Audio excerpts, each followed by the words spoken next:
Antes de iniciar outra vez o quadro de oradores, vamos proceder a uma entrega de uma pequena lembrança a todos os professores presentes aqui das escolas convidadas. Eles vão ser chamados pelo coordenador do curso, professor Costa Pinto.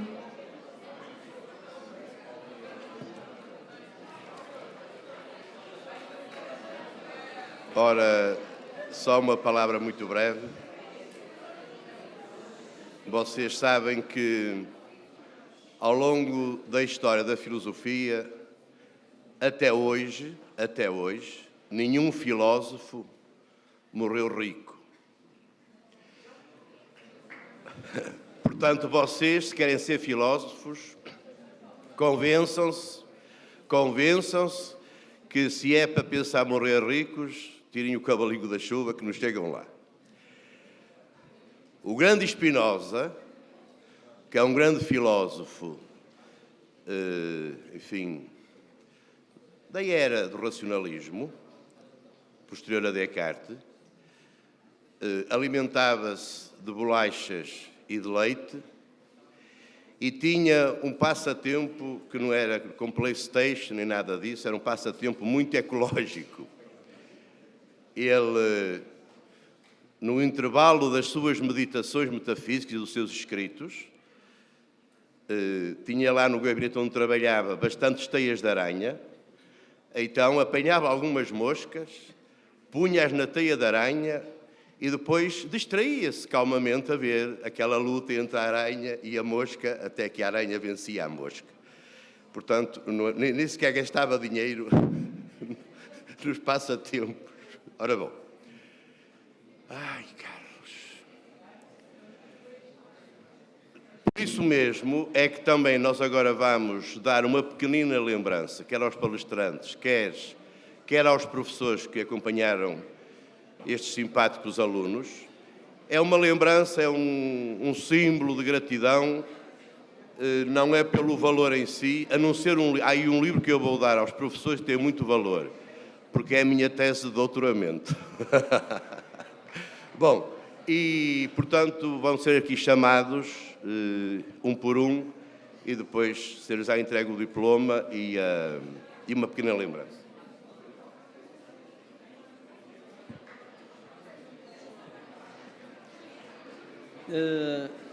Vamos iniciar a entrega, então, de certificados e começando pelos palestrantes.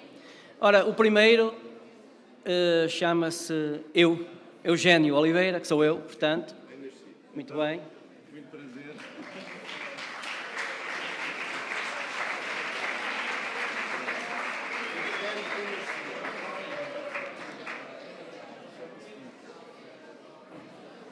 Para ser rápido, então, agora chamo Carlos Louro, o professor, doutor Carlos Louro.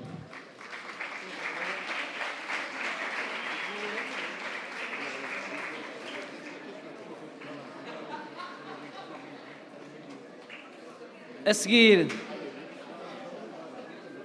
o palestrante que ainda vão conhecer, que é o doutor Nuno Fadigas.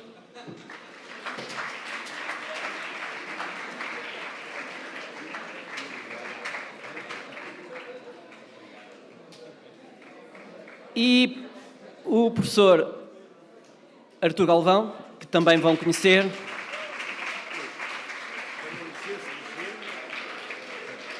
Agora é, professores.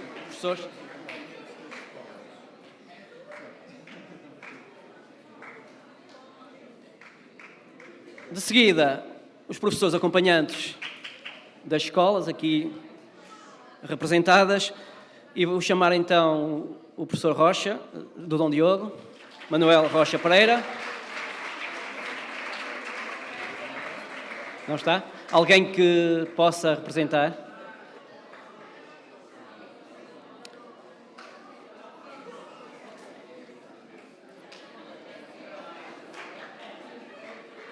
Aqui não diz a escola, bem não? Não diz a escola. Margarida Dias é da... Margarida. É Dom Diogo. Professora Margarida Dias, Dom Diogo.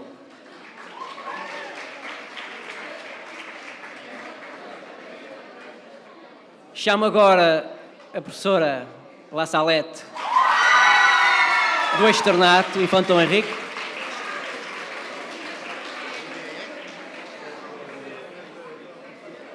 Isabela é de? Isabela é de onde é que é? Ah, está aqui. A professora Isabel Conceição Araújo, da Alfa Cup.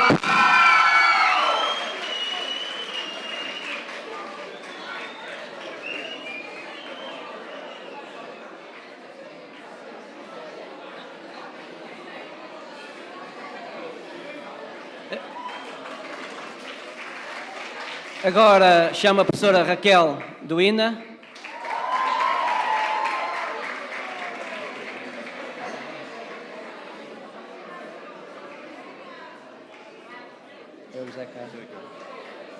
Professor José Carlos, também do INA.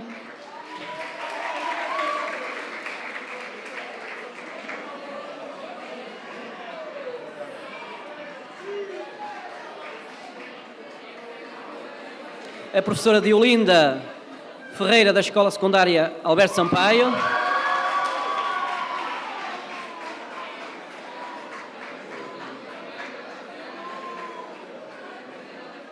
Também da Escola Secundária Alberto Sampaio, professor José Manuel Santos.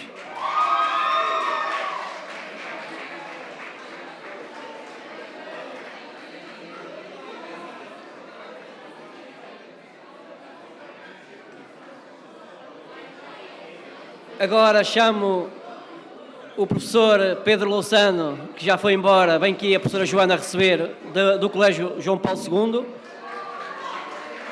e que recebe também o dela, Joana, professora de Português do Colégio João Paulo II. É duas.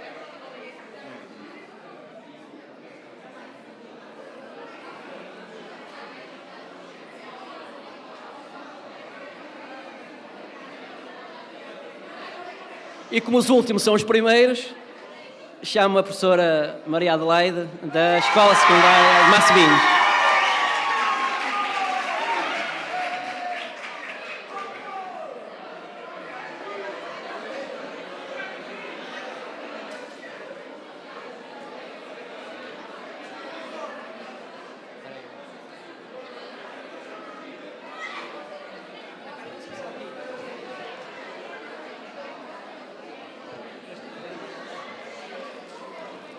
Ora bem, eu tenho aqui uma t-shirt filosófica para oferecer. É do Albert Camus. Só conheço uma obrigação, o amor. E isto vai ter que ser por sorteio. Ora bem, escolhem uma escola, à sorte. Sim. Aí manda assim.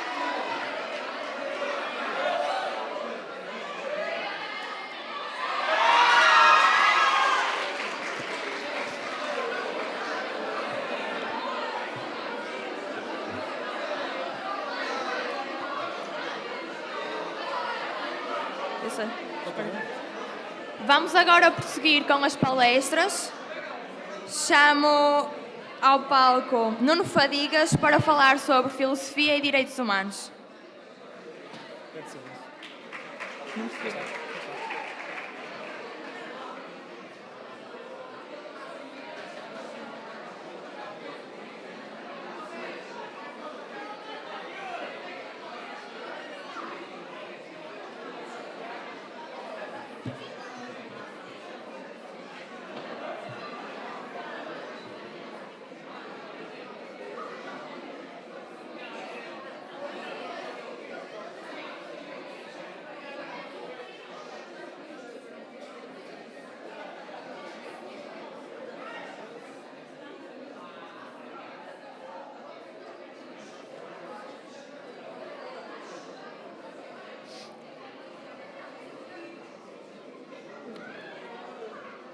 Muito bom dia a todos.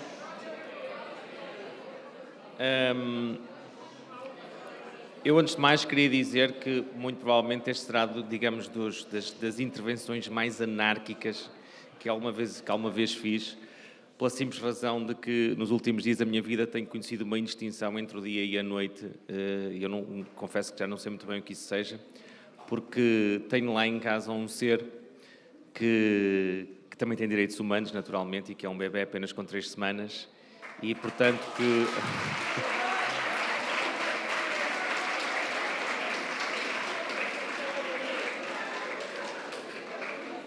E portanto isso significa que eu não tive, com toda a sinceridade e honestidade, vim aqui falar convosco porque, pela simples razão de que tenho já há muitos anos tenho andado por esta forma de conhecimento a que nós chamamos filosofia, e portanto é sobre isso que venho aqui falar um bocadinho convosco. Foi por consideração ao meu amigo Eugénio e porque achei que podia eventualmente ter alguma coisa a dizer, eventualmente, sublinho.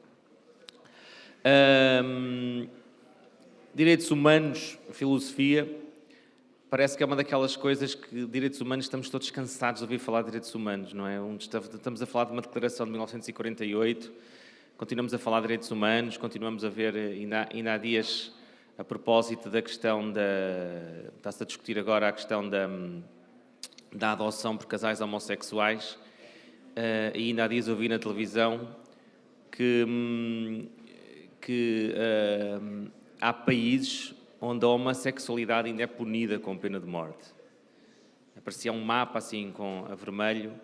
Para quem não sei se conhecem alguns factos históricos sobre isto, mas, por exemplo, eu lembro de ver um filme há muito pouco tempo sobre o Alan Turing. O Alan Turing, um grande gênio, foi no fundo o inventor dos computadores, tal como nós os conhecemos, e que foi obrigado a passar por uma terapia de transformação da sua sexualidade no final de vida, que é das coisas mais punitivas que se pode imaginar, porque supostamente a homossexualidade era uma doença. E, portanto, nós falamos de direitos humanos, muitas vezes a melhor forma de entendermos o que é isto que nós podemos chamar os direitos humanos é pensarmos nas histórias que estão por trás dos direitos humanos. Essa é a razão porque eu gosto tanto de cinema, porque os direitos humanos... Eu estou a recordar-me de uma... Como eu disse que ia ser uma intervenção completamente anárquica. Estou a recordar-me, vocês são alunos do 10º ano ou 11º ano, creio eu, há um momento dos Maias, eu quando fui ver o filme dos Maias, há uma parte dos Maias em que um político medíocre conta que tinha estado, eu não sei agora precisar os pormenores, mas conta que tinha estado durante uma semana ou 2 semanas a ler os 40 volumes da História Universal, e diz ele que, ao fim de uma semana, tinha-se-lhe varrido tudo, ou seja, não se lembrava de rigorosamente nada porque todos os factos tinham desaparecido. Isso é fácil de perceber porque é que isso acontece, porque a nossa memória está muito ligada à adrenalina. Nós temos que viver, temos que sentir, temos que chorar os filmes se necessário for. Isto é uma coisa que eu acho que é muito importante. Às vezes nós envergonhamos muito e fugimos, não é? Quando um filme nos toca e choramos, isso não tem mal rigorosamente nenhum. Eu há uns anos atrás, e isto leva-nos precisamente aos direitos humanos, quando vi a Lista de Schindler, fui vê-lo ao cinema logo por ocasião da estreia, ainda em Coimbra, e foi a única vez que eu senti uma coisa que nunca mais senti quando vi um filme no cinema, que foi um silêncio absoluto. Quando o filme acaba, cada pessoa vestiu o seu casaco, veio-se embora e ninguém falava. Era um silêncio sepulcral, uma coisa absolutamente extraordinária. É óbvio que o filme acaba também com uma cena de sepulcro. Mas a história... Percebeu-se claramente que a razão por que aquilo tinha acontecido foi porque a história tinha tocado as pessoas. A história tinha mexido com as pessoas. E isto é um aspecto que eu acho que é muito importante. Porquê é que eu estou a falar-vos sobre isso? Porque nós fomos ler a Declaração dos Direitos Humanos, cada cidadão, todos, têm direito a ter um nome, uma nacionalidade, todos estamos cansados de ouvir isso, todos sabemos o que é isso. Se calhar a única forma de percebermos bem o que são os direitos humanos é vermos filmes, por exemplo, é pensarmos sobre as histórias que estão por detrás dos direitos humanos. Porquê é que eles aparecem na história? Qual é a razão por que eles aparecem na história? É importante lembrarmos, quando a Declaração foi votada, em 48, 4 anos após o final da Segunda Guerra Mundial,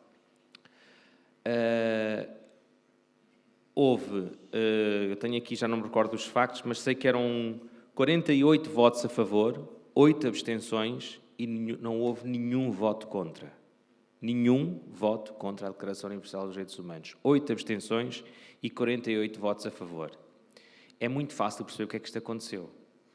Porque estava tudo muito próximo, não é? A história tinha acontecido há pouco tempo, as atrocidades da Segunda Guerra Mundial tinham acontecido há pouco tempo, Auschwitz descobriu-se quase no final da guerra e, portanto, tinha-se percebido, toda a gente tinha percebido, tínhamos vivido uma monstruosidade enorme. E é por isso que é importante nós lembrarmos as histórias, muitas das histórias que estão por trás dos direitos humanos. Eu, há uns anos atrás, aliás, há uns anos não, há um ano ou dois, passou-me um livro pela mão, no Continente, passa publicidade, não é? Que tinha um título, um livro digo desde já em promoção, que eu também não sou propriamente, ainda há pouco disse o professor que os filósofos não são ricos, não pensem em acabar ricos, eu não sou rico de modo algum, e portanto também aproveito as promoções e por aí afora, e então passou-me um livro pela mão que simplesmente se chamava Divorciada aos 10 anos. Divorciada aos 10 anos. A história é uma história, não vou dizer que é bonita, quando li esta história faz lembrar aquela história que é que nós devemos fazer no Facebook, se pomos um smile ou não pomos, não é? Quando algo nos toca, porque não é razão para nós gostarmos, não há aqui nenhum like, não é? O que é um facto é que, se pensarmos um bocadinho sobre o título, Divorciado aos 10 anos, isto é uma história real. Estamos a falar de uma história real que foi inclusivamente aplaudida pela ex-candidata à presidência da República, que perdeu para o Trump, e que conta a história, não vou contar naturalmente pormenores, mas conta-nos há momentos deste livro que são extremamente dolorosos. Alguns em que naturalmente uma criança, estamos a falar de uma criança, que nem sequer, e permita uma linguagem, nem sequer menstruada era, portanto, nem sequer podia procriar, e já tinha que ter uma vida perfeitamente, uma vida de uma mulher feita, não é? Com um homem. Isto passou-se no Iémen, ela houve uma altura que decidiu fugir e refugiou-se em casa de um juiz. Foi ter a casa de um juiz que lhe deu guarida durante algum tempo, e depois, através de uma advogada que era ativista dos direitos humanos e que, portanto, lutava muito pelos direitos das mulheres, finalmente conseguiu divorciar-se. O que é um facto é que a história já tinha sido vivida e a tragédia tinha sido vivida. E tudo isto acontece porquê? Porque um dos documentos fundamentais que deriva diretamente dos direitos humanos, que é a Declaração dos Direitos da Criança, não é respeitado em muitos países do mundo. E, portanto, aquilo que eu vos convido a fazer, eu não queria vir aqui falar muito sobre estar a passar a declaração, todos aqueles tópicos que ali estão, mas, acima de tudo, aquilo que eu queria contar-vos era um pouco lembrar-vos esta questão de... isto leva-me ao cinema, vejam, sempre que puderem, vejam filmes sobre a Segunda Guerra Mundial, vejam filmes sobre tudo o que está por detrás dos direitos humanos, muito mais do que apenas estarem a saber de cor todos aqueles títulos. Ou ainda aqui há dias, quando fui registrar a minha bebé, a primeira coisa que eu senti foi, já lhe estou a dar um direito humano, não é? Que é precisamente dar-lhe um nome, passou a ter um nome, uma nacionalidade, com todos os direitos que isso acarreta, não é? Nós muitas vezes temos o hábito de dizer que a nossa vida nos corre mal e que vivemos num país onde não temos nada. Mais uma história, há uns anos atrás tive um problema de uma alergia e fiquei preso, foi preso mesmo num hospital, porque não me deixaram sair, porque estavam à espera que viesse um dermatologista, e eu estive lá durante 5 dias, e o que é um facto é que, por um lado, eu chateava-me porque estava preso, já me queria vir embora, porque já sentia que não tinha nada. Mas, por outro lado, aconteceu uma coisa extraordinária. Quando vim embora, tive refeições pagas durante aqueles dias todos e não paguei rigorosamente nada. Nada, nem um tostão me foi cobrado. E a primeira sensação que eu tive foi, nós estamos sempre a queixar-nos do país onde nós vivemos, estamos sempre a queixar-nos de tudo aquilo que nós temos, e temos muitos problemas. Os professores ainda ontem foram fazer uma luta perfeitamente justa relativamente aos seus direitos, mas o que é um facto é que, genericamente, vivemos numa democracia, as pessoas lutam pelos seus direitos, pode demorar mais um bocadinho, mas o que é um facto é que eles acabam por ser conquistados mais tarde ou mais cedo. Ao contrário de países como estes, países onde há pessoas que ainda são mortas por serem homossexuais, como eu vos estava a falar, onde existem crianças, como acontece na Índia, por causa do sistema de castas, em que são obrigadas a casar com menos de 10 anos de idade. Estamos a falar de coisas que ainda hoje acontecem no mundo. ainda hoje acontecem no mundo. Isto leva-nos a um ponto que é muito importante, que é a questão do relativismo. Vocês, por exemplo, estão a estudar neste momento na escola, ouviram falar seguramente da multiculturalidade, não é? Depois perceberam, se os vossos professores vos deram isto, penso que deve ter sido desta forma, falaram-vos um bocadinho sobre o etnocentrismo que é, de facto, a ideia de uma etnia no centro e com todas as implicações negativas que isso tem, como, por exemplo, a questão do nazismo e por aí afora, e depois fala sobre o relativismo e parece que o relativismo é uma coisa muito má. Eu, quando tinha a vossa idade, tive antropologia cultural. E houve uma frase que eu nunca mais me esqueci. A minha professora estava sempre a bater nesse tópico, que era: não há culturas superiores nem inferiores, há apenas culturas diferentes. Isto ainda hoje parece um sino na cabeça. Pim, pim, pim. E o que é um facto é que isto é extremamente perigoso, como todos sabemos. A ideia de que não há culturas, a ideia que existe, que todas as culturas são diferentes e que somos obrigados a tolerar no limite a intolerância dos outros, é extremamente perigoso, porque pode levar-nos precisamente a olharmos para um título deste e pensarmos assim: pronto, tudo bem, é no IEM, nós não temos nada a ver com isso, portanto temos que ser tolerantes com essa forma de estar. Eu, porque sou um bocadinho, leio muito, gosto de ler, agora então, como o dia e a noite tornaram-se indistintos, então ainda leio mais, não é, porque conforme posso. Então há uns anos atrás descobri um autor francês, o Raymond Boudon, que escreveu um livro que se chama O Relativismo. E ele fala de uma coisa que eu acho que é muito interessante, que ele faz uma distinção entre o bom relativismo e o mau relativismo. Aquilo a que ele chama o mau relativismo é precisamente este que eu acabei de vos falar. É aquele que nos convida à inação, nos convida a dizer assim: pronto, não vale a pena, não podemos fazer nada, somos relativistas, temos que ser consequentes e, portanto, não podemos fazer rigorosamente nada. Mas depois fala de uma outra coisa, que é o bom relativismo. E o bom relativismo o que é? É precisamente aquele que nos impede, não é? Que nos impede de aceitar o universalismo absoluto. Aquela ideia, não é? De que existe um modo central de pensar as coisas e que tem que ser imposto a todos os outros. Ou seja, ele fala numa coisa que eu acho que é muito engraçada, que é a ideia de uma racionalidade axiológica. Desculpem o palavrão, isto faz lembrar quase o imperativo categórico, que são aquelas palavras muito complicadas para dizer coisas extremamente simples. Mas o que é isso da racionalidade axiológica? É precisamente, em determinados momentos da história, nós vamos percebendo que, independentemente de fazermos, muitas vezes nós fazemos certas coisas, não porque isso corresponde, digamos, ao princípio, a uma espécie de interesse, não é? Ao princípio daquilo que ele chama Rational Model Choice, mas, sobretudo, a coisas em que nós acreditamos. E em determinados momentos da história, basta nós pensarmos um bocadinho, ainda há pouco tempo foram as eleições para a Câmara. Eu, por exemplo, tinha a minha convicção política e fui fazer a minha votação. Eu sabia em quem eu ia votar e ia perder. Mas, no entanto, eu seguisse o modelo da escolha racional, eu nem sequer ia lá, porque já sabia que ia perder. Mas, no entanto, eu fui. E há muita gente que faz isto. E porquê que faz? Por uma razão muito simples. Porque nós acreditamos na democracia. Porque nós sabemos que a democracia é importante. Então vamos lá, mesmo sabendo da inutilidade do nosso voto, sabemos que ele é inútil. Sabemos que ele vai ser inútil. No entanto, nós continuamos a ir votar. E porquê? Porque a democracia é importante. Porque sabemos que mais vale termos uma democracia do que, se calhar, termos um outro tipo de sistema. E, portanto, é isto que me parece que é importante, que é nós pensarmos que a ideia da universalidade dos direitos humanos é uma universalidade aberta, não é? E que, em qualquer momento, eles podem e devem ser questionados.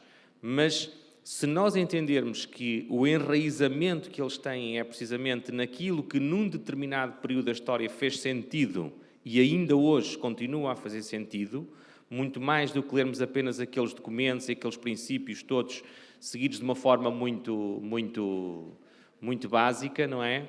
Acaba por alguma coisa perder-se. E era sobre isto, eu, como disse, ia apenas ter aqui um conjunto de considerações extremamente anárquicas sobre aquilo que são os direitos humanos, mas são leituras que eu vou fazendo e que me parece que posso partilhar convosco.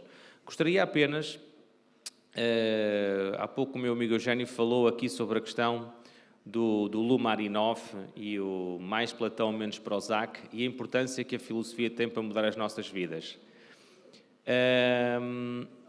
Há uma coisa muito importante que eu gostava de vos dizer, que é, eu li de facto o Lumarinov há uns anos atrás, cerca de 3 anos atrás, e através do Lumarinov fui ter um autor muito engraçado, que viveu também durante a Segunda Guerra Mundial e que esteve em Auschwitz, Viktor Frankl, e a questão da logoterapia.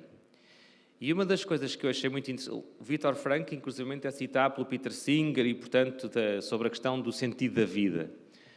E uma das coisas muito interessantes que o Viktor Frankl, aliás, que o Lumarinov diz, mas que me levou precisamente ao Viktor Frankl, foi precisamente isto. Há determinados problemas que têm a ver com a nossa vida, há determinados momentos das nossas vidas que são muito complexos e nós até podemos recorrer aos psiquiatras, porque os psiquiatras podem prescrever, podemos recorrer também aos psicólogos, podemos andar com muita medicação atrás de nós. Uma coisa é certa, e a medicação é muito importante, porque ajuda-nos a pensar bem. E é aqui que eu queria chegar, precisamente à ideia do pensar bem, pensar com correção. Aqui entra precisamente a filosofia, que é, há determinadas escolhas que nós muitas vezes temos de fazer e que não é o psiquiatra que a vai fazer por nós. Não são os psiquiatras e nelas está precisamente a ideia de que a nossa vida pode mudar e fazer sentido. E é isto que a filosofia tem, que eu acho que é extremamente importante. Vocês, por exemplo, são adolescentes. Uma coisa que é muito típica dos adolescentes, eu também sou professor do ensino secundário, normalmente, quando acaba um namoro, é o fim do mundo. É ou não é? É o fim do mundo. Perdi o meu namorado, eu gosto dele, é a desgraça total, portanto, eu estou a um passinho do suicídio, não é? Quase. E então, porquê é que eu vos estou a falar sobre isto? Porque, às vezes, a melhor forma de entendermos isso é falarmos com uma pessoa adulta que tem experiência de vida, que já passou por isso e sabe perfeitamente que isso é uma coisa, desculpem que vos diga, normal. Normal. Portanto, o que é que eu quero dizer com isto? Tudo isto tem a ver com escolhas, com opções. É este tópico que eu acho que é muito importante. Aquilo que a filosofia nos pode ajudar, aquilo em que a filosofia nos pode ajudar, é precisamente nas escolhas. Nós, muitas vezes, só resolvemos problemas na nossa vida, só tomamos um bom sentido na nossa vida quando sabemos pensar com correção. Os medicamentos ajudam-nos, e aqui, por isso é que foi só para pegar no tópico, porque eu acho que é um tópico muito interessante. Eu, pessoalmente, na minha vida, a filosofia tem-me ajudado muito. Não é só pôr o dinheiro em casa, porque como diz um outro filósofo espanhol, que eu acho muita piada, Daniel Innerarity, ele diz que o filósofo precisa de água a correr nas torneiras, não é? Ou seja, nós também precisamos trabalhar e ganhar dinheiro para pagar o pão e comprar roupa e por aí afora. Mas, essencialmente, a filosofia, se nós soubermos pensar com correção, sabemos analisar duas vias e pensar qual delas é que tem mais benefícios, qual é que tem mais escolhos, e em função disso fazer escolhas. E é isto que eu acho que a filosofia tem de muito interessante. Quando se fala hoje em aconselhamento filosófico, quando se fala nesta coisa do Platão e não apenas o Prozac nos ajudarem, eu acho que é uma coisa para levar muito a sério mesmo. Ler Viktor Frankl é das coisas mais deliciosas que pode haver, é um dos livros mais lidos de todos os tempos, e aí nós percebemos, podemos tomar um antidepressivo, pode-nos ajudar imenso, mas se tomarem só o antidepressivo e continuarem com a vida que têm, vos garanto, vão tomar antidepressivo toda a vida e nada vai mudar. Pronto, e era só isto, era uma pequena conversa que eu ia ter convosco, como vos disse, extremamente anárquica, e pronto, e era isso então. Muito obrigado, sim?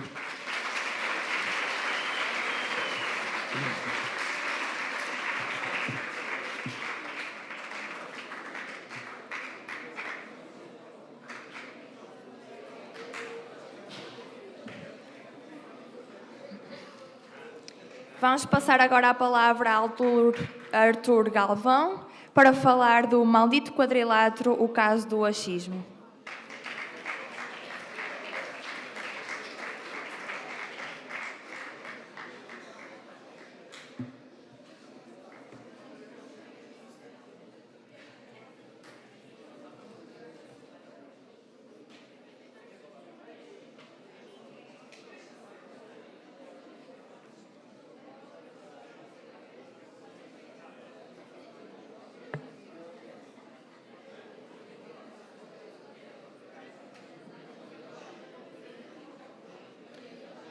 Ora, muito bom dia. Vocês já estão um bocadinho cansados, o que é normal, e por isso eu espero que, se tudo funcionar bem, possamos ter aqui também uma troca de ideias de um tema um pouco mais ligeiro, mas isso não significa que não seja tão sério quanto aqueles que foram discutidos até agora. O maldito quadrilátero foi uma ideia que não é propriamente minha, foi uma recolha de várias ideias que vão percorrendo o pensamento português ao longo de muitos anos e que eu chamo muitas vezes, ou maldosamente, uma série de filosofias, entre aspas, que nós adotamos e que tomamos como sendo verdadeiras e óbvias e não percebemos os erros sistematicamente que estamos a assumir com essas abordagens. Em grande parte, a ideia ou a gênese desta ideia está no Hermano José. O Hermano José tinha um sketch de um senhor que fazia bolos, mas tinha sido convidado para fazer uma entrevista sobre qualquer coisa dedicada ao rádio. E a entrevistadora perguntava-lhe coisas e ele dizia: mas eu é mais bolos, eu é mais bolos.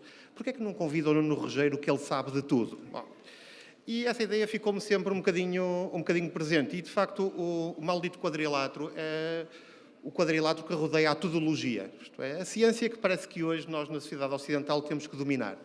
Temos que saber falar de tudo, instantaneamente, imediatamente. E, portanto, todos nós parece que nos queremos transformar em tudólogos instantâneos.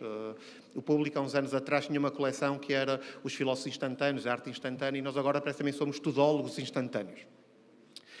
E os sinais da tudologia revelam-se em pensamentos filosóficos, entre aspas, como o coisismo. Traz-me aquela coisa, eu queria falar sobre esta coisa, a coisa da coisa da coisa, e nunca sabemos qual é a coisa na qual nós estamos a falar. Então, o coisismo que há poucos anos, aqui na faculdade, começámos a receber a variante do coisismo, que é o tipismo. A tipo, professor, eu só tipo, cheguei agora porque tipo. O tipismo também é uma variante do coisismo. Uma outra abordagem é o caracruísmo. Em última análise, que Deus nos valha, ou lançamos a moeda ao ar ou deixamos ao acaso e o problema há de se resolver por si. Portanto, também é uma variante bastante utilizada.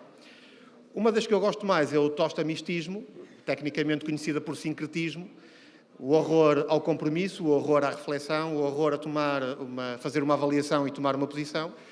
E, portanto, porque é que eu hei de escolher entre uma tosta de queijo ou uma tosta de fiambre se posso escolher uma tosta mista? Então, efetivamente, o tostamistismo também tem sido uma abordagem bastante comum. Mas aquela que eu vou falar é o achismo. Achismo ou axiologia, como também já ouvi várias vezes referir, tem sido, efetivamente, uma abordagem muito assumida. Só para dar assim uma noção do que é isto do achismo, podíamos dizer que é aquilo.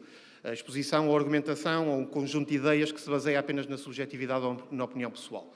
É, no fundo, a opinionite aguda, uma doença da qual todos nós sofremos e que, se há uns anos atrás todos nós éramos mais recatados nas nossas opiniões e nas nossas ideias e naquilo que dizíamos, hoje, com os fóruns que temos na internet e ao abrigo do anonimato, encontramos de tudo. Não é? Toda a gente apresenta todo tipo de ideias, por mais loucas que sejam, mais disparatadas que sejam, e, portanto, temos opiniões sobre tudo. E, por isso, eu acho assim, tu achas assado, ele acha que não, e temos vivido muito nesta cultura, e a cultura que já aqui se falou, das redes sociais e da comunicação social, inclusive hoje, vivemos muito desta ideia da opinionite. Então, vamos ver se isto funcionar. Vamos ver dois casos de opinionite, um mais ligeiro, outro mais sério, e depois voltaremos a falar. Estamos aqui no Estádio da Luz para falar com um sócio do Benfica escolhido completamente ao acaso. Qual é que acha que vai ser o resultado de hoje? Eu acho que vai ser 15-0 para o Benfica, 15-0. Não, mas agora a sério, A sério, 15-0. 15-0. 15-0. 15-0. Para o Benfica, 15-0. E quem é que acha que vai marcar os golos? Quem vai marcar os golos vai ser, um jogador. Um jogador. Um jogador que é que vai marcar. Portanto, acha que não vai haver um tratador de relva que vai marcar um golo? Também vai, mas o árbitro anula, porque são uns gatunos. Tudo que esteja contra o Benfica vai anular. Portanto, acha que não é razão suficiente para anular o golo o facto de ter sido marcado por um tratador de relva? Não, o homem está aqui, está a trabalhar, está a tratar de relva, não sei o quê. Apetece-lhe marcar um golo. Vem o árbitro anula, com que direito? 15-0, 15-0. Crime is down. The economy is Not down in ticking up. it is not down in the biggest cities. Violent crime, murder rate is down. Then It how come, is then how down. come it's up in Chicago, up in Baltimore, and There up in are Washington? pockets where certainly we have not tackled your national murder capital, your across. third biggest city. But violent crime across the country is down. The average American, I will bet you this morning, does not think crime is down, does not think they are safer. But it is. We are safer, and it is down. No, that's your view. It's a fact. I just told no. These are the national But what I FBI said, facts, but what I said is also statistics. no. What I said is also a fact. The current view is that liberals have a whole set of statistics which theoretically may be right, but it's not where human beings are. But what you're saying Yeah, is, but but hold on, Mr. Speaker, because you're saying liberals use these numbers, they use this sort of magic math. This is the FBI statistics. They're not a liberal organization. No, They're a but crime what I fighting said is equally organization. true. People feel it. more threatened. Yes, they feel it, but the facts don't Fine. support it. As a political candidate, I'll go with how people feel, and I'll let you go with the theoreticians. Bom, estes dois casos revelam, em certo sentido, um mais humoristicamente, outro mais seriamente, revelam exatamente o mesmo problema. Nós hoje colocamos muito aquilo que nós sentimos epidermicamente, ou aquilo que é o nosso enviesamento clubístico, a nossa ligação ao clube A, ao clube B, para, a partir daí, fazermos ou estabelecermos os critérios de avaliação das nossas posições, das nossas escolhas, que se falava aqui, e, portanto, muitas das nossas decisões são feitas com base, precisamente, naquilo que nós achamos. Então, o achismo, e um dos problemas do achismo, centra-se claramente, em primeiro lugar, por ser uma abordagem marcadamente subjetivista. Vejam, no primeiro caso temos o adepto do Benfica, o Ricardo Araújo Pereira é um adepto do Benfica, portanto, certamente sabe do que fala, a assumir claramente a sua visão clubística e, portanto, se um tratador de relva marcar um golo não há problema nenhum, o que é preciso é que o Benfica ganhe 15-0, que é um resultado importante. E no segundo caso, temos um caso já bastante mais sério, que temos o Newt Gingrich, que é um dos principais responsáveis pelo Partido Republicano nos Estados Unidos, que aqui no Congresso onde se fez a eleição do Trump como candidato republicano, assumiu um tema que foi muito comum a todo aquele Congresso, que é essencialmente a questão das sensações. Nós sentimos que há insegurança, nós sentimos que há violência, nós sentimos que as pessoas têm medo, e então o que nos interessa são aquilo que as pessoas sentem. Se é verdade ou se não é verdade, se há dados estatísticos que comprovem isso ou não, não interessa, porque os meus sentimentos sobrepõem-se a qualquer tipo de factos. Realmente é um facto que as pessoas têm esses sentimentos, mas não significa que esses sentimentos sejam suportados factualmente, que é uma coisa diferente. Okay? E, efetivamente, as estatísticas nos últimos 25 anos nos Estados Unidos mostram que, em algumas exceções, as cidades que ali apareciam referenciadas, o crime nos Estados Unidos tem vindo a diminuir. No entanto, assistimos a um aumento da cultura do medo ou da cultura da segurança. Por exemplo, muito patente, por exemplo, no Brasil. Quando fui ao Brasil, foi uma das coisas que mais me impressionou, o negócio em torno da cultura do medo e da violência, que estabelece efetivamente esta perspectiva subjetiva. São os meus critérios, eu porque tenho medo, eu porque eu sinto que é assim, passou a ser o meu critério único de avaliação da realidade que existe, passa a ser o critério do conhecimento que eu vou ter.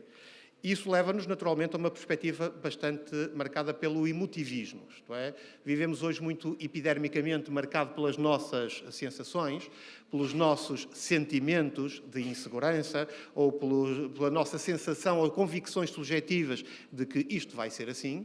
E isso, naturalmente, depois acaba por nos levar a uma série de desilusões. Eu, todas as semanas, jogo convictamente os meus números do Euromilhões, mas eles, na realidade, nunca saem. E as minhas emoções ficam aí um bocadinho perturbadas. E já se falou, efetivamente, do relativismo. O achismo é um ponto de partida, efetivamente, para o relativismo. Porque se os critérios são os meus critérios são tão válidos quanto os teus critérios ou os critérios deles, então, se tudo vale o mesmo, na realidade, o tal mal relativismo, se tudo vale o mesmo, então, na realidade, nada vale nada. Os critérios são exatamente os mesmos, não há valor, não há algo que tenha um valor superior ou um valor inferior. Se tudo é igual, então a própria noção de valor desaparece. Okay? Por isso é que eu não gosto muito da distinção entre relativismo bom ou relativismo mau. Prefiro a distinção entre relatividade e relativismo, porque ajuda-nos aí um bocadinho mais, penso eu. Então vejam, Naturalmente, nós podemos pensar que estas são questões que não têm muito a ver com a nossa vida pessoal, que não têm muito a ver com o nosso dia-a-dia. E aquilo que eu pratico diariamente não tem nada a ver. Porque quando chegarem as grandes decisões da minha vida, então eu vou parar e vou refletir e vou pensar nelas e vou procurar encontrar dados e provas. Mas o pensamento, tal como os músculos, também precisa de ser treinado, precisa de ser desenvolvido. E são nas pequenas decisões e nas pequenas reflexões e nas pequenas análises críticas que nós fazemos todos os dias, que depois, quando surgirem as grandes decisões, que nós naturalmente nos sentiremos mais preparados, tal como um maratonista, para fazer uma escolha mais adequada. E, naturalmente, o achismo tem problemas muito grandes, desde logo o fim da procura da verdade, porque, na realidade, parece que não existe verdade, se tudo vale o mesmo, como se ouve muito dizer, eu tenho a minha verdade, tu tens a tua verdade, cada um tem a sua verdade, e eu, os únicos que conheço das verdades são os Irmãos Verdade, o grupo cabo-verdiano, e, portanto, essa ideia de que tudo a verdade é tudo exatamente a mesma coisa, suscita, naturalmente, dois problemas associados. Primeiro, a paralisação do conhecimento e a paralisação da procura de melhores formas de conhecimento ou melhores justificações para as nossas crenças. Baseamos apenas nas nossas preferências ou emoções subjetivas. Eu prefiro estar aqui a estar nas aulas, então aceito ir assistir à comunicação ou não. E leva, em última análise, à desilusão, porque, naturalmente, quando nós queremos impor o nosso padrão, queremos impor o nosso modelo de medida ao mundo, o que é normal é que o mundo acabe por nos desiludir, porque resiste, em grande parte, ao nosso voluntarismo e aos nossos desejos. Não é porque eu quero todas as semanas que me saia o Euromilhões que, efetivamente, ele vai sair. Portanto, esse é, efetivamente, o problema do achismo. Vamos ver agora, então, um caso concreto, e falou-se aqui do namoro. E as personagens que eu utilizo nas minhas aulas são o Pedro e a Catarina, que aparecem muito frequentemente. Peço desculpa a todos os Pedros e Catarinas aqui presentes, são as personagens já há vários anos.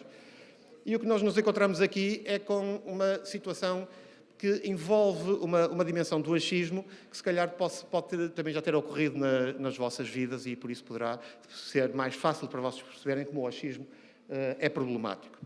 Então, a Catarina convida o Pedro para jantar, porque, como ela lhe diz, namoram há mais de 5 anos. Ao longo destes anos, o Pedro ofereceu-lhe joias, flores, levou-o a passear por lugares românticos e foram ao cinema. Conheceram as famílias um dos outros. Sempre que pergunta ao Pedro se ele ama, ele responde que ama. Sempre que ela pergunta se ele deseja casar, ele diz que sim. Ora, naturalmente, a Catarina pensa que a conclusão lógica destes indícios, destas afirmações que ela aqui apresenta, destes dados, deste convívio de 5 anos com o Pedro, é, naturalmente, assim sendo, quando queres casar comigo. Claro, ela é uma mulher do século XXI, toma a iniciativa, o que é importante. A pergunta ao qual o Pedro responde, nunca, eu não quero casar contigo. Já vejo aqui assim uns olhares assim um bocadinho assustados. Eu disse amo e desejo casar, mas nunca disse amo-te, nem desejo casar contigo. Grande diferença.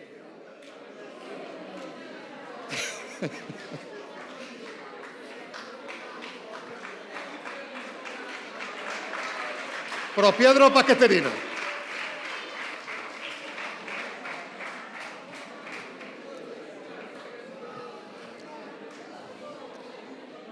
Portanto, os que namoram aqui convém sempre perguntar à outra parte, amas ou amas-me? Convém efetivamente reforçar. Então vejam, o que é que temos aqui? Temos claramente o caso da Catarina, em que achou durante 5 anos que efetivamente o Pedro tinha boas intenções para com ela. Ele sempre lhe respondeu que sim quando ela perguntava se ele amava, e certamente é verdade, ele ama os passarinhos, ama a natureza, ama tanta coisa. Certamente ele também desejará casar, mais cedo ou mais tarde na sua vida.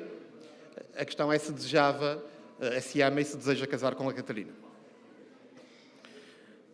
Então vejam, o que eu quero chamar a atenção para aqui é que efetivamente nós, muitas vezes, é muito recorrente encontrarmos um conjunto de funcionamentos cotidianos com base apenas naquilo que nós imaginamos que os outros estão a pensar ou a dizer, ou que nos estão a dizer diretamente. Mas nunca perdemos muito tempo a pensar se é verdade aquilo que eles estão a dizer, porque é que o estão a dizer e se nós temos razões para acreditar naquilo que está a ser dito. Okay? E aqui, efetivamente, já se tanto falou onde é que entra a filosofia e aqui, em certo sentido, é efetivamente o espaço onde a filosofia entra. O Padre Costa Pinto certamente tem razão quando diz que a filosofia é sabor, mas nós, para podermos saborear, também precisamos de saber. E, nesse sentido, precisamos naturalmente de perceber a realidade com a qual nós estamos a viver e com a qual nós estamos a lidar. E então, vejam, não há uma outra área que especificamente se preocupe com esta nova área que eu inventei. Não inventei propriamente o Timothy Williamson, que é um filósofo americano, já tinha lançado o mote, de uma espécie de imunologia cognitiva. Da mesma forma que nós precisamos nos nossos corpos de um sistema imunológico que nos proteja das doenças e que nos permita combater uma série de corpos estranhos e externos e que podem efetivamente provocar debilidades ou até eventualmente a morte do nosso corpo, devemos efetivamente também desenvolver o nosso sistema imunológico ao nível do pensamento, ao nível do nosso conhecimento, ao nível das nossas escolhas. E então, em grande medida, é isso que a filosofia faz. A filosofia combate, nos extremos, dois tipos de doenças que afetam o nosso pensamento. Por um lado, aquilo que seria a imunodeficiência, isto é, termos um conjunto de elementos que estão inativos ou nunca foram verdadeiramente desenvolvidos do ponto de vista do pensamento e que, tal como no nosso corpo, as pessoas são imunodeficientes, o seu sistema imunitário não está a funcionar verdadeiramente e, portanto, nesse sentido, são facilmente atacadas por todo o tipo de organismos.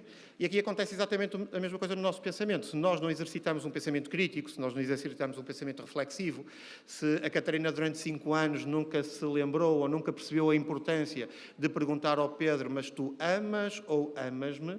Tu desejas casar, mas é comigo que tu desejas casar? Se ao fim de 5 anos, efetivamente, ela não se tinha percebido disso, naturalmente, então, o seu sistema imunitário, do ponto de vista cognitivo, estava imunodeficiente, estava bastante debilitado.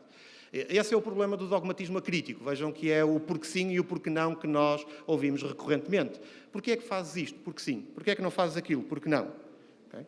Mas vejam que nós, muito rapidamente, às crianças dizemos que o porque sim e o porque não é resposta. Esperamos mais. Esperamos alguma argumentação, esperamos alguma justificação. Vejam que no outro extremo temos o ceticismo acrítico, isto é, uma doença autoimune. As doenças autoimunes é quando o nosso sistema imunitário está demasiado ativo e deixa de distinguir entre as células boas, as células que pertencem ao nosso corpo e os corpos estranhos que entram no nosso sistema. Então, nesse sentido, é o nosso corpo que se está a atacar a si próprio, que se está a destruir a si próprio. Vejam que é o que acontece também no ceticismo acrítico. Eu rejeito tudo, mas não sei porquê. Não acredito em nada, não há verdade, não há conhecimento, não há rigorosamente nada. Então, eu estou a levar a crítica para além de tudo o que é o razoável, as minhas análises ou as minhas investigações, e por isso simplesmente a destruir qualquer possibilidade de um corpo de conhecimento ou qualquer possibilidade de um corpo de pensamento. Então, vejam, o nosso sistema imunitário estará efetivamente adequado ou ajustado quando nós somos capazes de desenvolver um pensamento crítico. E para desenvolvermos um pensamento crítico, precisamos, e a filosofia ajuda-vos nisso, precisamos de aprender lógica, por exemplo, precisamos de aprender argumentação, precisamos de aprender como pensar, como avaliar, como escolher, como justificar as nossas escolhas e as nossas tomadas de decisões. É evidente que nós não nascemos ensinados a pensar, como também não nascemos ensinados em muitas coisas, não nascemos ensinados a vestir-nos ou a calçar-nos, mas tivemos que o aprender. Vejam, a filosofia é a única área que vocês têm no vosso currículo que se dedica exclusivamente a isto. A ciência é uma atividade crítica, certamente. A poesia faz análises críticas, ou podemos fazer análises críticas da poesia, mas a área que se dedica exclusivamente a ensinar-vos a pensar, a refletir, a desenvolver precisamente o tipo de argumentação ou de desenvolverem o tipo de ferramentas que vos vão permitir não incorrerem no mesmo problema da Catarina, ou não terem o mesmo problema da argumentação do Newt Greenwich, onde, por e simplesmente, baseamos as nossas justificações em sentimentos ou emoções, muitas delas provocadas ou manipuladas por outros, e vejam que hoje vivemos numa era onde a manipulação é muito intensa.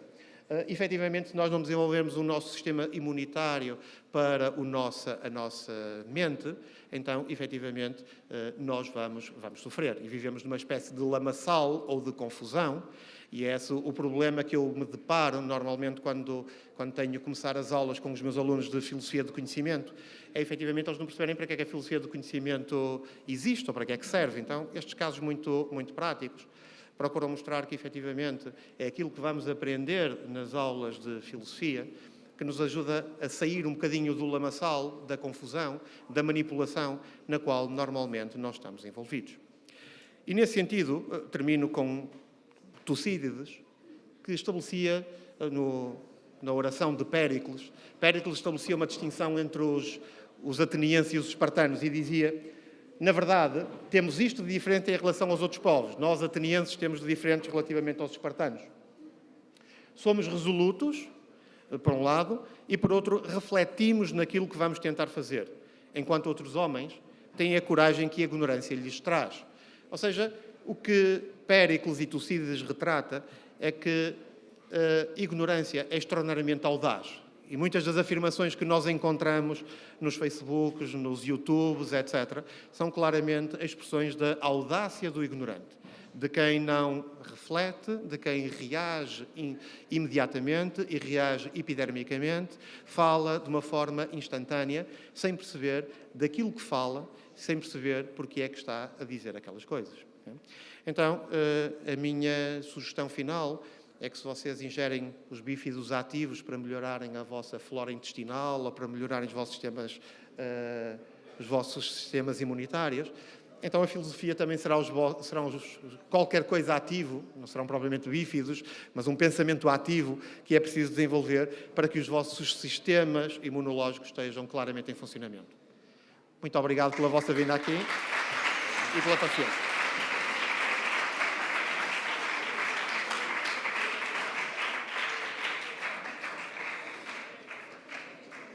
Convido agora o Eugénio Oliveira a fazer a apresentação dos Prémios Nacionais de Filosofia. Prémio Nacional de Ensino em Ética e Filosofia e o Prémio Nacional do Conto Filosófico para Crianças. Professor Eugénio Oliveira.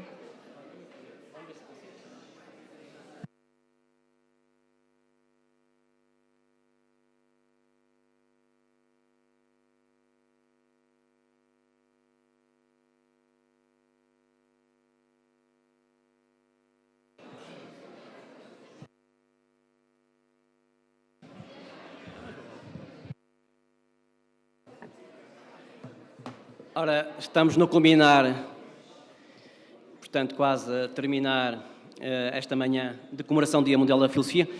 E eu acho que este é um momento importante e é bastante prático porque é um concurso nacional e, como eu disse, é em primeira mão que vos estou a dar esta notícia, portanto, vai ser lançado, embora a DGE, a Direção-Geral da Educação, já tenha conhecimento, é a 5ª edição do Prémio Nacional do Ensaio de Ética e Filosofia.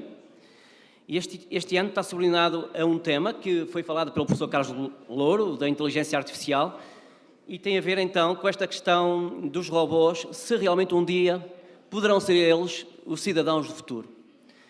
É uma problemática que estará em discussão, portanto um tema-problema, e este concurso é destinado aos alunos do ensino secundário, quer oficial, regular, quer particular.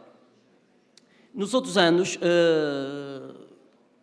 foram outras questões, por exemplo, o que é que vale a ética se vivemos num mundo injusto?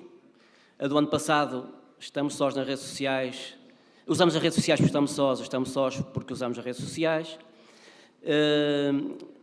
Vale a pena ter filosofia quando temos um smartphone? Foi outra grande questão de outra edição.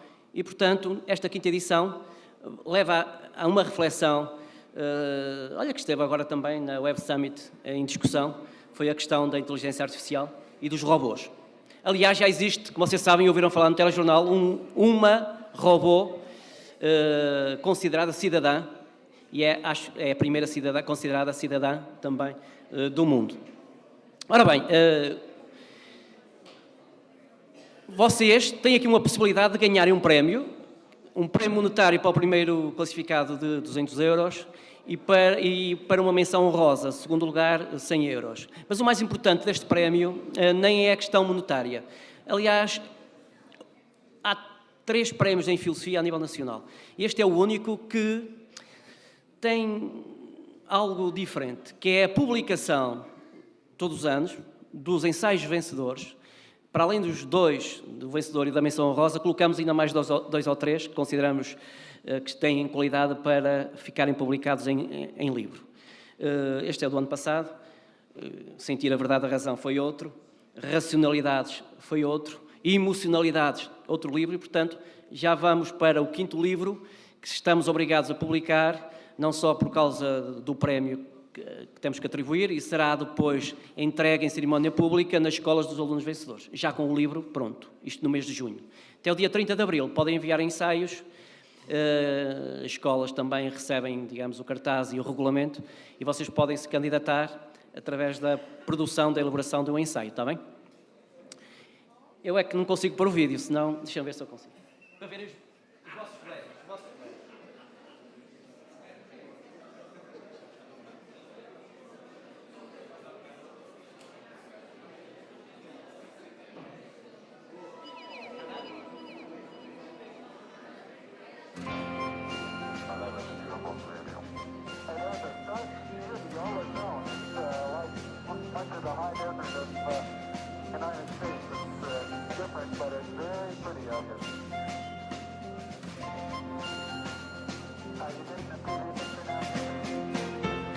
Eu queria ser astronauta, o meu país não deixou. Depois quis ir jogar a bola, a minha mãe não deixou. Tive vontade de voltar à escola, mas o doutor não deixou. Fechei os olhos e tentei dormir, aquela dor não deixou. Oh meu anjo da guarda, faz-me voltar a sonhar, faz-me ser astronauta e voar. O meu quarto é o meu mundo, o ecrã é a janela. Não choro em frente à minha mãe, eu que gosto tanto dela. Mas esta dor não quer desaparecer, vai-me levar com ela. Oh meu anjo da guarda, faz-me voltar a sonhar, faz-me ser astronauta e voar.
E agora também vou anunciar, não para os alunos do ensino secundário, mas também temos a segunda edição. O ano passado iniciamos o Prémio Nacional do Conto de filosofia para crianças, também nos mesmos moldes com a publicação das histórias ou dos contos vencedores, e o livro do ano passado foi este, ganhou uma escola primária do primeiro ciclo da Maia, e em segundo lugar foi para a Moimenta da Beira. Os contos das crianças, com a orientação dos professores, resultou em contos espetaculares que depois são publicados. Este ano vai ser a segunda edição e também está o regulamento já na nossa página da internet, na DGE, e vai ser enviado para as escolas e para os agrupamentos poderem participar no concurso do conto filosófico. Mas pronto, para os alunos do ensino secundário, penso que é uma oportunidade boa, porque viram ali alguns rostos de alunos vencedores, e uma das condições, só para vocês verem e para terminar, uma das condições na entrega do prémio é eles proferirem um discurso de 20 minutos sobre o ensaio que fizeram. E o que é certo é que há um medo sempre muito grande da nossa parte em atribuir prémios a trabalhos que possam ter sido copiados ou feitos por outras pessoas que não os próprios. Mas a grande surpresa que eu tenho tido é que os alunos vencedores são mesmo excelentes. Viram ali alguns que já estão nos Estados Unidos, estão na Inglaterra, estão na Alemanha a estudar. Aliás, ali uma de Cantanhede, que foi a vencedora, ganhou os prémios todos, de filosofia, ganhou o prémio de português e ganhou o prémio da ética desportiva, para vocês verem que realmente é uma pessoa que tem capacidades e que não podemos duvidar. Pronto, este é o convite que eu faço e passo agora a palavra aqui ao colega. Vou oferecer este livro. Vai atirá-lo também. Agora para aquele lado.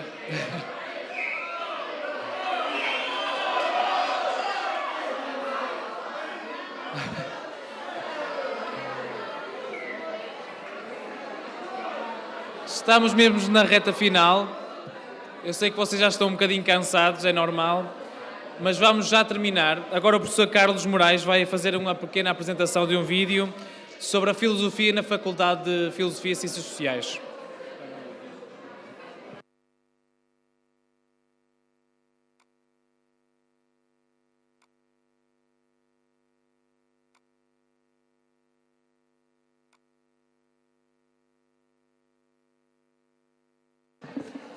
Olá, então já estamos mesmo na reta final. Já caímos na conta de que algumas escolas, algumas turmas já tiveram que se ausentar, é pena, mas pronto, é a vida, como diz o outro. Olhem, antes de aproveitar aqui este documentáriozito, só esta palavra muito breve e muito singela. Esta escola, a Faculdade de Filosofia da Universidade Católica, existe há 72 anos em Braga. Há 72 anos que a Faculdade de Filosofia desenvolve esta extraordinária tarefa no âmbito da formação filosófica. Então, eu arriscaria só uma breve síntese para que nos vai aproximando do final desta jornada, no sentido de dizer, creio que... Pronto, fazem o favor de me ouvir só um minuto. Obrigado. Muito obrigado. Olhem, então... Eu julgo que já todos caímos na conta, até à saciedade, quer dizer, até estarmos cheios de fome, que já é o tempo, de que vale a pena estudar filosofia, vale a pena dedicarmos-nos à filosofia. A filosofia é uma área de futuro e creio que, de alguma maneira, estas jornadas têm sensibilizado, têm cumprido este objetivo de nos sensibilizar para a importância da filosofia. Mas, se me permitem, e puxando um bocadinho como se diz, a brasa à minha sardinha, eu diria que vale a pena, sim, estudar filosofia e vale a pena estudar filosofia nesta faculdade. Permitam-me só este tópico. Porquê nesta faculdade? Eu já nem falo naquelas questões mais académicas da qualificação dos docentes e dessas coisas todas, mas diria só o seguinte: confiem em nós, porque nós temos nesta faculdade aquilo que é feito, o alimento do pensamento que há bocado o Dr. Fadigas falava, a leitura. Temos uma excelente biblioteca que nos orgulha e que nos honra muito e que nos coloca a nível verdadeiramente internacional. Temos publicações excelentes. Está aqui o diretor da Revista Portuguesa de Filosofia, que é uma das revistas mais importantes, não só do país, mas a nível internacional, e que é, portanto, digamos, projetada, planeada, editada, publicada nesta faculdade. Só mais uma coisa, pode ser? Então, mas ouçam, por favor. Agora eu não falo sem estarem calados. Obrigado. Então, é este tópico muito importante. Muitas vezes diz que na Católica não se pode estudar porque é muito caro. E se calhar até é verdade em alguns aspectos. Mas eu quero dizer-vos o seguinte, esta escola tem tanta consciência da sua responsabilidade no âmbito da filosofia que efetivamente faz todos os esforços para que a filosofia não morra, para que haja alunos interessados na filosofia e, sobretudo, para que aqueles alunos que têm, de facto, vocação filosófica, interesse em estudar filosofia, possam vir para aqui e não ter agravamento em termos de custos de propinas que acontecem, que aconteceriam noutra circunstância se a escola, se esta faculdade não fizesse o esforço que faz em termos financeiros. Quero dizer o seguinte, quem vier para esta faculdade estudar filosofia, segundo as regras atuais, que existem atuais nesta escola, terão propinas que não são, de modo nenhum, superiores às das universidades do Estado. Antes, pelo contrário. E, portanto, isso é um aspecto importante que não pode dissuadir ninguém do facto financeiro, portanto, digamos, o desgaste financeiro, não pode dissuadir ninguém de vir para esta escola. E, neste sentido, eu quero dizer-vos isto. Sereis muito bem-vindos. Será para nós uma honra muito grande se vos pudermos acolher e vos pudermos acompanhar. Mas só para finalizar, antes de deixar aqui o vídeo nos minutos que me parece que também podem ser interessantes, portanto, só para dizer o seguinte, mas o mais importante, creio que o melhor que esta escola vos pode dar, independentemente dos equipamentos, das qualificações académicas do corpo docente e de outras coisas importantes, mas o mais essencial acho que é, sim, eu vou utilizar este termo e correr o risco, o profundo sentimento de dádiva que o corpo docente tem, que toda a escola tem, os funcionários têm, toda a cultura ambiente tem, em favor do aluno. Nós gostamos mesmo de acompanhar os alunos. Nós gostamos mesmo de vos ajudar, a transformar-vos e a melhorar digamos, a matéria-prima que sois, tão rica já de per si. E, portanto, para nós seria o cumprimento do nosso desígnio, do nosso objetivo, poder trabalhar convosco no futuro. Tereis as portas abertas, ok? Pronto.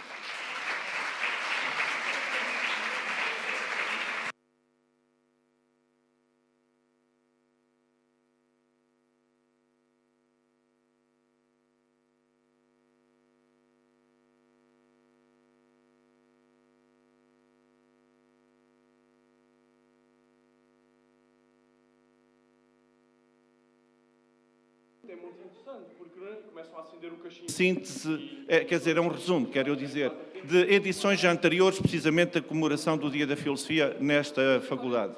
Eu gostava de colocar aqui os minutos finais de uma intervenção de um aluno, no caso um antigo aluno, que efetivamente fez aqui uma coisa muito engraçada e terminaria com isso. Ataque de tosse. Pronto, a linguagem. A linguagem é importante. Vocês, se quiserem ser filósofos, basta decorar 2 ou 3 termos, 2 ou 3 termos assim que vocês gostem, filosóficos e complicados. Liberdade, pronto, tiveram aqui sentados 45 minutos a ouvir sobre a liberdade e nem perceberam. Sobre a liberdade, não, estou a brincar, foi bom. Mas...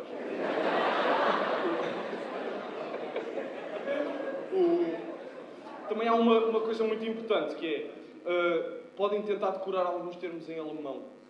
Que é mesmo, é o melhor que há. Por exemplo, Luís, porquê é que estudas filosofia na Universidade Católica? Essa pergunta eu poderia responder com a citação do filósofo alemão. Como sabem, ele diz After Sarden Hemorrhoidaciden. E ninguém percebe, toda a gente aceita e ninguém percebe que o que eu acabei de dizer foi After Sarden Hemorrhoidaciden.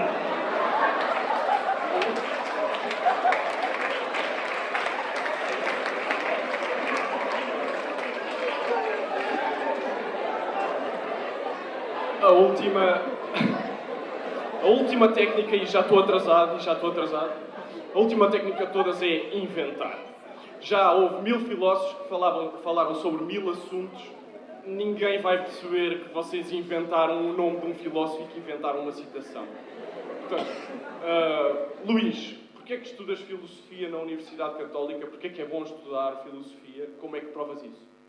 Bem, temos esta citação que de certo todos conhecem, e se não conhecerem, nós dizemos de certo toda a gente conhece, não é? E vocês vão pensar, não conheço, se calhar eu sou burro.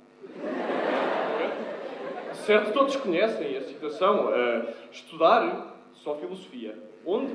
Onde quer que seja, desde que seja o sítio mais perto e mais barato da tua casa. O sítio mais barato e mais perto da tua casa. Para que é que serve? Serve para... E acendem um cachimbo. De quem é esta frase, esta citação?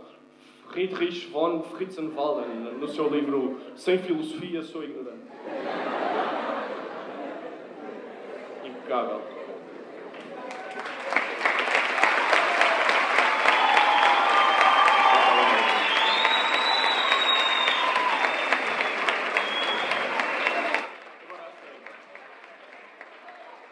Agora a sério.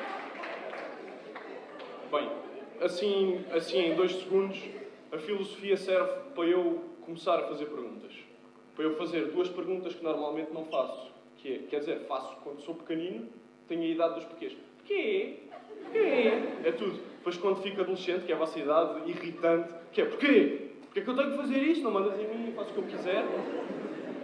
E são 2 fases importantíssimas que têm que ser passadas, mas a filosofia há uma terceira fase do porquê, que é a pergunta do porquê e para que é verdadeira. Nós normalmente hoje em dia só perguntamos o como. A ciência responde ao como. Como é que eu faço isto? Como é que eu faço aquilo? Como é que funciona aquilo? Como? E normalmente, como que me dão, sem perguntar porquê. Era o que dizia o Stanislau. E pronto, eu posso passar uma vida inteira sem perguntar porquê. Há muitas perguntas que eu escrevi aqui na mão.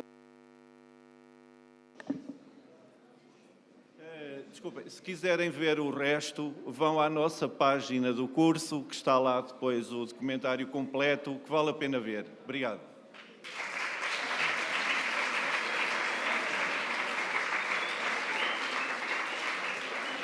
E para encerrar esta manhã de celebração do Dia da Filosofia, convido o diretor da Faculdade de Filosofia e Ciências Sociais, professor Dr. Miguel Gonçalves, para fazer o encerramento.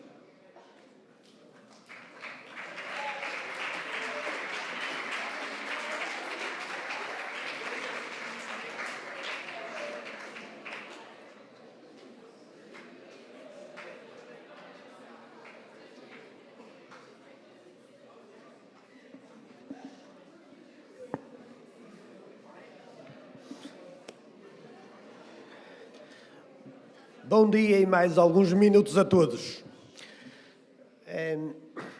Eu sou certamente a pessoa menos indicada para vos tentar sensibilizar para a importância de estudar filosofia. Disso não tenho qualquer dúvida. Mas também não estou preocupado com isso, porque sei que ao longo desta manhã houve certamente magníficas intervenções suficientemente persuasivas para vos dizer que quão é importante estudar filosofia e quanto esta pode ser importante para o vosso futuro, qualquer que seja exatamente a vossa opção ou as vossas opções que venham a fazer.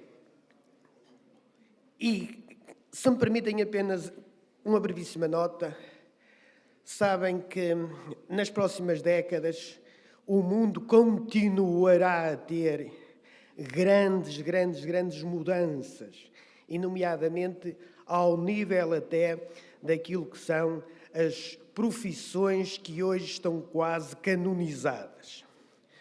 Ora, face a essa incerteza, face a esses desafios, eu não conheço outra ferramenta que seja mais útil, que seja mais necessária do que sabermos filosofia.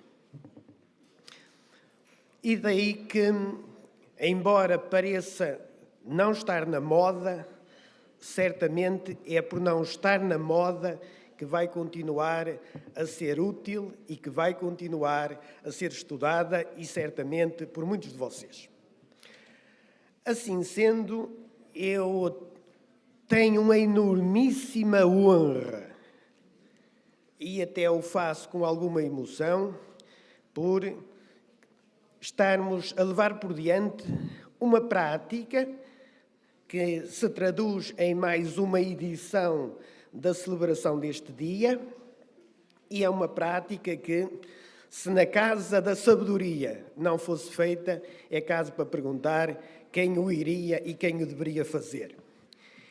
E a mim resta-me, sobretudo, agradecer à organização deste evento, à coordenação do curso de Filosofia, agradecer aos docentes da faculdade aqui envolvidos, na pessoa do professor Carlos Moraes, na pessoa do Dr. Arturo Galvão, dos restantes docentes aqui presentes.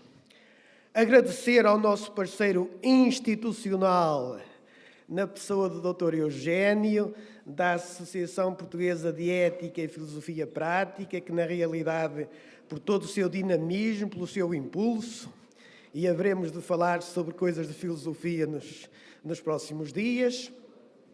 Agradecer, obviamente, aos vossos agrupamentos de escolas, agradecer às vossas escolas, agradecer aos professores que vos acompanharam. É uma enorme honra ver aqui professores que vos acompanharam, que foram os nossos alunos, que foram meus colegas, É, na realidade, isto que faz de nós uma verdadeira família. E é isso que nos distingue e que nos diferencia muito até de outras escolas. E, finalmente, uma palavra também para o staff que tornou possível esta colaboração, obviamente sem esquecer todos os outros palestrantes que nos quiseram agraciar com as suas experiências, com os seus conhecimentos. Um obrigado institucional muitíssimo grande e deixando para o fim aqueles que, afinal, são os verdadeiros merecedores dessa iniciativa. Muito obrigado pela vossa presença e, repetindo-me naquilo que é um slogan habitual, escolham ou não filosofia, façam o favor de saber aproveitar bem o tempo, o futuro que vos espera. Bom regresso a casa a todos e muito obrigado.